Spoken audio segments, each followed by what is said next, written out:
दर्शकों, बहुत बहुत स्वागत है आज के हमारे ज्योतिष के कार्यक्रम में। मैं आपके साथ देवभूमि ऋषिकेश उत्तराखंड से आचार्य आशीष। आप ही नीचे कमेंट बॉक्स में अपने परिचय के तौर पर अपना नाम या अपने शहर का नाम लिखकर हमारे कार्यक्रम का एक खास हिस्सा बन सकते हैं। मैं यहाँ पर आपके साथ सीरियल से क्रम वाइज मैं यहाँ पर चर्चा कर रहा हूँ ज्योतिष के विभिन्न पहलुओं पर। लग्नेश से द्वादशेश पर्यंत यानी फर्स्ट हाउस का लॉर्ड आपकी कुंडली में कहां बैठा, उसका क्या फल रहेगा, वहां से यात्रा शुरू हुई और द्वादश भाव के मालिक आपकी कुंडली में कहां कहां बैठे हैं और उसका क्या फल रहेगा, उसको लेकर मैं लगातार चर्चा कर रहा हूं। दर्शकों, यदि आप पहली बार हमारे चैनल को विजिट कर रहे हैं, नए दर्शक हैं, तो आप चैनल को सब्सक्राइब अवश्य कर लीजिएगा, बेल आइकन को भी हिट कर लें ताकि समय समय पर आपको अध्यात्म, ज्योतिष, मुहूर्त, कुंडली मिलान आदि संबंधित जानकारी आपको समय समय पर प्राप्त होते हैं। मैं क्रमशः पिछली वीडियोस आप जो है हमारे प्लेलिस्ट में जाकर चेक कर सकते हैं और यह एपिसोड चलते चलते आज हम जो बात करेंगे इसमें करेंगे दशमेश को लेकर, यानी आपका 10th लॉर्ड कुंडली में कहां बैठा हुआ है। भाई कहीं तो बैठा होगा, first house, second house, third house, तो द्वादश भाव पर्यंत यानी 12 घरों के अंदर अगर वो कहीं बैठे हैं तो उसका क्या शुभाशुभ परिणाम आपको प्राप्त होने वाले, उसी पर आज की चर्चा रहने वाली है। यूं तो जब हम ज्योतिष के किसी भी भाव, किसी भी योग, किसी भी दुष्योग, दुर्योग की चर्चा करते हैं तो वो आपकी कुंडली पर अक्षरशः वैसे ही घटित हो ऐसा निश्चित नहीं हो सकता। क्यों? क्योंकि हम लोग इस पर सामान्य रूप से चर्चा करते हैं और आपकी कुंडली पर यदि उसको व्यक्तिगत रूप से देखा जाए तो उसके कई भाव में अलग अलग एंगल से उस पर हमें विचार करना होता है। फिर भी आप ज्योतिष में रुचि रखते हैं, ज्योतिष में जिज्ञासा रखते हैं, तो आपको यह कार्यक्रम काफी लाभान्वित आप उससे हो सकते हैं और कहीं हद तक आप अपने घर बैठे अपनी कुंडली को देखने और उससे संबंधित भावों पर विचार करने का प्रयास कर सकते हैं। दर्शकों, मैं चर्चा को आगे बढ़ाऊं, यदि आप ज्योतिष या एपिसोड से संबंधित कोई प्रश्न आपका होता है तो आप मुझे कमेंट बॉक्स में लिख सकते हैं और व्यक्तिगत कोई जानकारी आप घर बैठे लेना चाहते हैं, ऑनलाइन कंसल्टेंसी आप चाहते हैं, तो उसके लिए आप हमारी वेबसाइट पर लॉगिन कर सकते हैं या फिर लगातार जो नंबर नीचे फ्लैश हो रहे हैं आप उस पर भी व्हाट्सएप पर समय लेकर जानकारी प्राप्त कर सकते हैं। तो आइए बिना समय गंवाए हम लोग दशमेश की चर्चा, लग्न से द्वादश भाव पर्यंत बनने वाले इस योग में चर्चा करेंगे। दशमेश कुंडली का दसम भाव वह विशेष भाव है जो कुंडली का केंद्र माना जाता है। केंद्र से आप परिचित हैं, 1, 4, 7 और 10 कुंडली के यह चारों भाव केंद्र आते हैं, केंद्र कहलाए जाते हैं। उसी में दसम भाव एक विशेष स्थान रखता है जो पिता का संबंध जहां से देखा जाता है, जो हमें सरकारी राजकाज या प्रशासनिक सेवाओं के लिए भी हम इस योग को देखते हैं। किसी प्रकार से कांटेक्ट में रहकर काम करना या कांटेक्ट में होकर काम करना, ये तमाम सब चीजें भी यहां से देखी जाती हैं। आपका यश, वर्चस्व, धर्म, कर्म भाव इसको विशेषकर कहते हैं। आप किस फील्ड में काम करेंगे, कहां आपको कामयाबी मिलेगी, इसको लेकर मैं विशेष अलग से भी चर्चा कर चुका हूं। आप उस वीडियो को भी प्लेलिस्ट में जाकर देख सकते हैं। लेकिन आज मैं क्रमशः यहां पर चर्चा करूंगा कि वह फर्स्ट हाउस में बैठे तो क्या लाभ रहेगा और इसी हिसाब से वो आगे किस घर में बैठे उसका क्या लाभ यहां पर मिलने वाला है। दर्शकों, यहां पर मानसागरी जो एक प्रसिद्ध पुस्तक है उसी के आधार पर मैं आपके साथ चर्चा कर रहा हूं और ये समस्त चर्चा उसी आधार पर रहने वाली है। तो दशमेश यहां पर का दसम पतो लग्न गति मातरी वैर पितृभर्त, अगर कहा दशमेश अगर लग्न पर बैठ जाता है तो ऐसा व्यक्ति माता पिता का भक्त होता है। बहुत बार लोगों का प्रश्न होता है कि क्या बच्चे हमारे बुढ़ापे में ध्यान रखेंगे, हमारे पक्ष में रहेंगे, हमारी केयर करेंगे, बड़ा प्रश्न होता है, आम व्यक्ति इसको जानना चाहता है। तो का दशमेश यदि लग्न में बैठे तो वह व्यक्ति अपने माता पिता का भक्त होता है, इसमें कोई शक नहीं है। ऐसे व्यक्ति बुद्धि से काम लेता है और कुशाग्र बुद्धि के ऐसे लोग होते हैं। स्वस्थ तन और स्वस्थ मन में यह व्यक्ति सभी के लिए कार्य करते हैं, सिर्फ माता पिता के लिए नहीं। इनका विशेष एक वैशिष्ट्य होता है। आप समझ सकते हैं कितना विशेष योग यहां पर देखा जा रहा है। माता पिता के मरने के बाद भी वह व्यक्ति अपने यश, और उनके लिए धर्म कर्म का कोई ना कोई आधार बनाकर रखते हैं। ऐसे व्यक्ति सरकारी नौकरी की जहाँ तक बात आती है, लोगों का बहुत बहुत बारी प्रश्न रहता है, तो ऐसे व्यक्ति भाग्य के मामले में अच्छे होते हैं और सरकारी नौकरी पाने में भी ऐसे लोगों को अच्छा लाभ मिलता है। प्रशासनिक सेवाओं में जाकर कई बार लोगों का प्रश्न रहता है, हम आईएएस की तैयारी कर रहे हैं, सिविल की तैयारी कर रहे हैं, क्या हम वहां पर निकल पाएंगे? तो बिल्कुल निकल पाएंगे अगर दशमेश आपका यहाँ पर प्रबल है, भाग्येश आपका प्रबल है, सूर्य आपकी कुंडली में अच्छी स्थिति में बैठे हुए, देवगुरु की अच्छी स्थिति है, तो आप 100% निकलेंगे। तो ये इसका यहाँ पर लाभ बताया हुआ है। साथ में अगर शनि और मंगल होगा तो वह प्रशासनिक सेवाओं को विशेष रूप से देने का काम करता है। तो यह आपको अपनी कुंडली में देखना है। और अगर द्वितीय भाव में बैठे हैं, दशमेश 10th लॉर्ड सेकंड हाउस में यदि बैठे हैं, तो क्या उसका फल बताया है? का माता के द्वारा पालित होते हुए भी वह माता का विपक्षी होता है,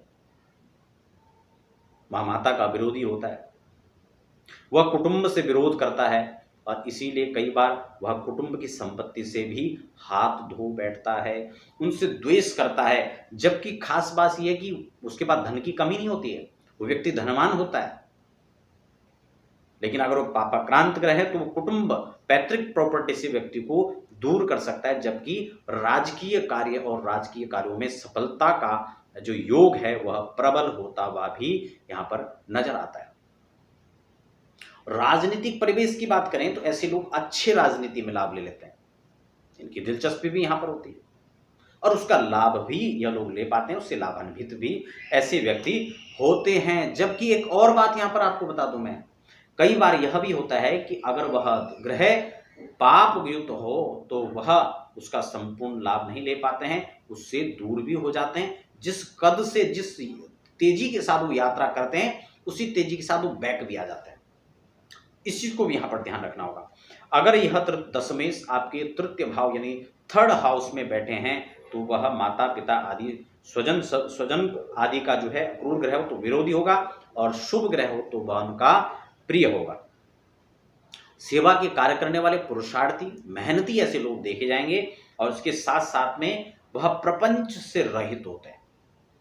जो करना है मेहनत करते हैं लेकिन प्रपंच नहीं करते, पुरुषार्थ करते हैं, भाग्य साथ देता है, लेकिन यह व्यक्ति जो है किसी भी रूप से प्रपंच नहीं करते हैं, प्रपंच इनको नहीं सुहाता। आप इस रूप में भी देख सकते हैं इसको और समझ सकते हैं। तो ये काफी हद तक जो है इनकी अच्छी स्थितियां यहाँ पर देखी जा सकती है। अगर यह चतुर्थ भाव के अंदर बैठ जाए यानी 4th हाउस के अंदर अगर यह बैठा हुआ है ग्रह तो जातक सुखी होता है, संपन्न होता है, अनेक प्रकार के सुख संसाधन ऐसे व्यक्ति अपने जीवन काल में अर्जित करते हैं और उसका लाभ लेते हैं, उसका भोग कर पाते हैं। प्रॉपर्टी के मामले में देखा जाए, चाहे पैतृक प्रॉपर्टी हो, चाहे अपना खुद की प्रॉपर्टी हो, घर हो, वाहन हो, प्लॉट हो, इसका अच्छा लाभ ले पाते हैं। बिजनेस व्यापार में भी यह लोग काफी तरक्की करते हैं और एक नया आयाम भी प्राप्त करते हैं। तो ये काफी अच्छा यहाँ पर जो है इन लोगों की स्थिति बनती है। ऐसे लोग राज्यमान होते हैं, कहीं ना कहीं राजकीय सेवाओं में और राजकीय परिवेश में ये लोग सम्मान प्राप्त करते हैं। शासन प्रशासन में ऐसे लोगों की अच्छी पकड़ देखी जाती है, ऐसी अच्छी पहुंच भी ऐसे लोग वहां तक बनाकर रखते हैं।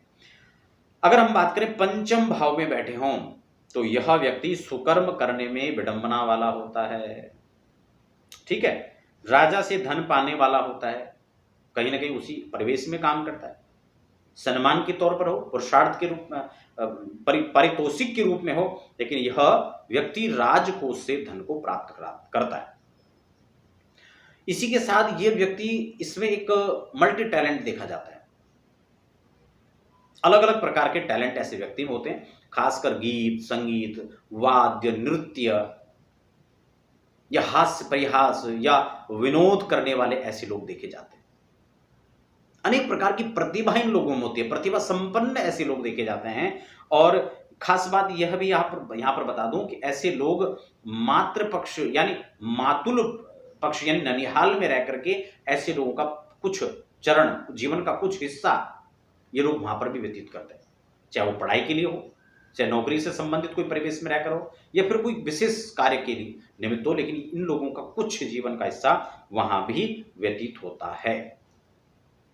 और यदि ये 6th भाव में पहुंच जाए, दशमेश 6th हाउस के अंदर बैठ जाए तो वह व्यक्ति शत्रुओं से भीत, झगड़ालू किस्म का, साथ ही साथ कलह प्रिय होते हैं, कृपाहीन ऐसे व्यक्ति देखे जाते हैं, रोग रहित हो ऐसे व्यक्ति हो सकते हैं, और सरकारी कार्य में ऐसे लोगों को हानि होने की प्रबल संभावनाएं होती हैं। अगर वो कॉन्ट्रैक्टर हैं, अगर राजनीति से जुड़े हुए हैं, तो लांछन लगना, प्रतिद्वंदियों के द्वारा बार बार घेरे जाना, ये सब चीजें उन पर आती है। बार बार काम किसी ने कर दिया, दोषारोपण उन पर कर दिया, तो इस प्रकार के सिचुएशन उनकी जिंदगी में बनते रहते हैं इन योगों के कारण से।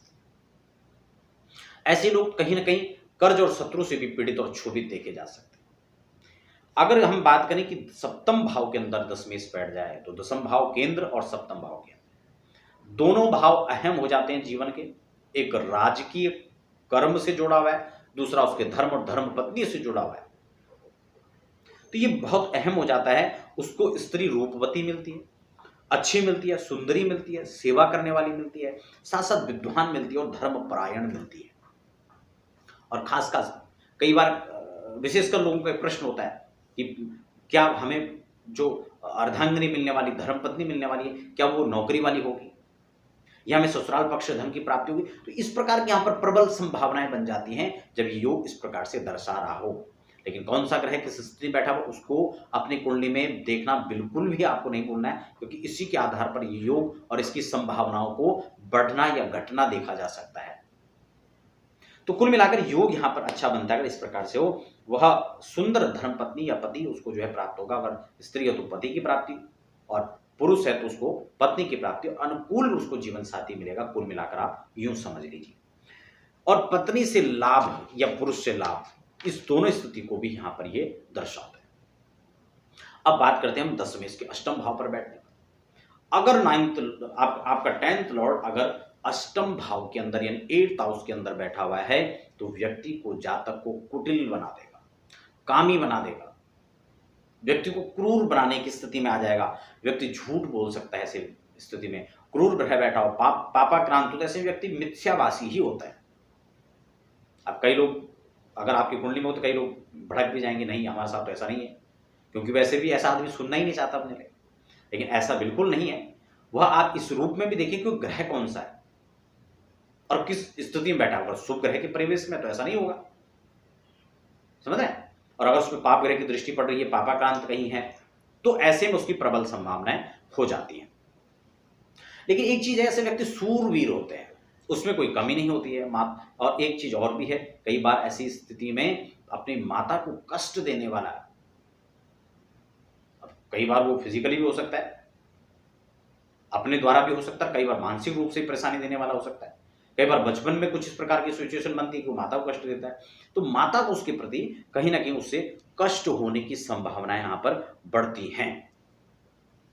दशमेश नवम भाव के अंदर बैठ जाए तो व्यक्ति जातक सुशील होता है, भाग्यवान होता है, उत्तम चरित्र वाला होता है, और बंधु बांधव इष्ट मित्रों का सहयोग भी करता है। सहयोग प्राप्त भी ऐसे व्यक्ति अपने जीवन काल में करते हैं, उसका अच्छा लाभ भी वह लोग ले पाते हैं। भाग्य के धनी होने के साथ साथ इनको धर्म पत्नी भी धर्मपरायणा, सुशील मिलती है, पुण्यवती मिलती है, सत्यवादिनी मिलती है, सत्य प्रतिज्ञा मिलती है।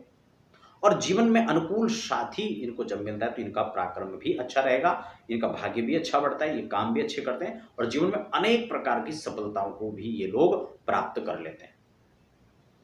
कि अच्छी संभावना यहां पर ऐसे व्यक्ति की बन जाती है।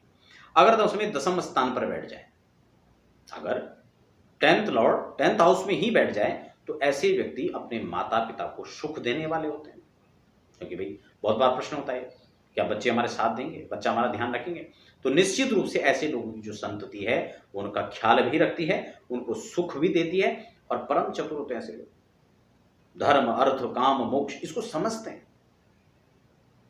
ऐसे व्यक्ति परम चतुर होते हैं, अच्छे वक्ता हो सकते हैं बोलने में, मीडिया के क्षेत्र में काम कर सकते हैं, सामाजिक क्षेत्र में काम कर सकते हैं, राजनीति में ऐसे लोग काम करते हैं। बोलने का बड़ा अच्छा टैक्ट होता है लोगों के पास, और वाणी से ये लोग खाते हैं, वक्ता होते हैं, धनवान होते हैं, और वही राजनीति प्रवेश में भी ये लोग अच्छे आयाम प्राप्त कर लेते हैं। भाई राजनीति सारा इसी काम है। बुध अच्छा हो तो, शनि अच्छा हो तो वकालत में भी ले जाएगा, बुध अच्छा हो तो इसमें जो है मीडिया के क्षेत्र में ले जाएगा, सोशल मीडिया में व्यक्ति काम करेगा। तो अनेक अनेक प्रकार से वो जीवन काल में इसका लाभ लेता है। और यदि दशमेश आपके लाभ भाव में हो, यानी एकादश भाव में, यानी 11th हाउस में हो, तो ऐसा जातक मानी होता है, धनवान होता है, विद्यावान होता है और मल्टीपल तरीके से अलग अलग जो है उसके आगम के जो साधन है वो बनते हैं। विदेशों से हो, राजनीति से हो, ऐसे लोग वहां से लाभ ले पाते हैं। कॉन्ट्रैक्टर हो सकते हैं अच्छे, ऐसे लोग अपने जीवन को सुखद बनाते हैं, माता पिता का ख्याल रखते हैं, इष्ट मित्रों का ख्याल रखते हैं, दीर्घायु होते हैं और ऐसे व्यक्ति कहीं ना कहीं यश, कीर्ति, मान, सम्मान, वैभव इन लोगों के पास में होता है। कीर्ति को अपना फैला लेते हैं और पूरे परिवार के अंदर डिफरेंट ऐसे व्यक्ति होते हैं, काफी अलग सी प्रतिभा होती है उन लोगों के अंदर। तो अगर दशमेश एकादश के अंदर हो तो ये बहुत शुभ है। और यदि दशमेश द्वादश में चले जाएं, द्वादश यानी 12th हाउस में बैठ जाएं, तो ऐसे में कहा कि वो बाल्यावस्था में माता से त्यक्त हो जाता है। अब माता छोड़ दे या माता का निधन हो जाए, कारण कुछ भी बने, या उसको पढ़ने के लिए, लिखने के लिए, किसी प्रकार से उसको अलग होना पड़े, लेकिन ये बाल्यकाल में व्यक्ति को अलग कर देता है, उसको त्यक्त कर देता है। अपने भुजबल से यह व्यक्ति सत्कर्म तो करता है, लेकिन वो यश और कीर्ति उसको नहीं मिल पाती, जबकि कई अच्छी चीजें यहाँ पर है कि वो राज्य कर्मचारी हो सकता है, नौकरी उसको मिल सकती है अच्छी। दशमेश पाप ग्रह हो तो यहाँ पर सुख नहीं मिलता और व्यक्ति प्रदेश में जाता है, लेकिन प्रदेश में रहकर भी उस व्यक्ति को बहुत सुख नहीं मिल पाता है। कई प्रकार से उस व्यक्ति को यहाँ पर अपने जीवन काल में समस्याएं उठानी पड़ती हैं। तो दशमेश का द्वादश में बैठना यह कोई बहुत विशेष यहाँ पर अच्छा योग और संयोग को प्रकट नहीं करता है। तो दर्शकों, ये था मेष यानी प्रथम भाव से लेकर और द्वादश भाव पर्यंत दशमेश की बैठने का शुभाशुभ फल। चर्चा आपको कैसे लगी आप मुझे कमेंट बॉक्स में लिखना ना भूलें। साथ ही व्यक्तिगत जानकारियों के लिए आप मुझे हमारी वेबसाइट पर संपर्क कर सकते हैं, वहां पर लॉगिन करके जानकारी प्राप्त कर सकते हैं, या फिर आप व्यक्तिगत जानकारी के लिए जो लगातार नीचे नंबर फ्लैश हो रहे हैं आप उस पर भी समय लेकर चर्चा कर सकते हैं। फिलहाल आप बने रहें और हमें दीजिए इजाजत। अगली वीडियो के लिए धन्यवाद।